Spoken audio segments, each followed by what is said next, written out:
গরম হোক বা শীত, বিরিয়ানি খাওয়া বন্ধ করা যাবে না বাস। তাই আমি ডিসাইড করে নিয়েছিলাম বিরিয়ানি খাবো।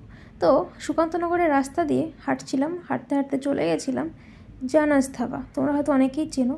গিয়ে মেনু কার্ডটা ঘাঁটছিলাম, বাট ডিসাইড তো করে রেখেছিলাম বিরিয়ানি খাবো, তো খেটে আর লাভ কোথায়। তো মেনু কার্ডটা বন্ধ করে হাত ধুতে চলে গেলাম, যেহেতু বাঙালি হাত ছাড়া আমি খেতে পারি না বাস। তারপর বিরিয়ানি চলে এলো, বিরিয়ানিটা এলো কাঁসার থালায়, এটা একটা খুব ভালো ব্যাপার। তারপরে এটা পুরো গরম গরম, দেখতেই পাচ্ছ পুরো ধোঁয়া বেরোচ্ছে, দেখতে তো খুবই সুন্দর লাগছিল, খেতে কীরকম হবে দেখি। তারপর আমি খাওয়া শুরু করলাম বিরিয়ানিটা। তো আমাকে একটা চিকেন লেগ পিস দিয়েছিল বড়, অনেকটাই ওজনের ছিল। তারপর আস্তে আস্তে বিরিয়ানিটা খাচ্ছিলাম, যথেষ্ট ভালো ছিল টেস্ট। আর এরকম স্যালাড পেঁয়াজ দিয়ে বিরিয়ানি খেতে তো মজাই আলাদা।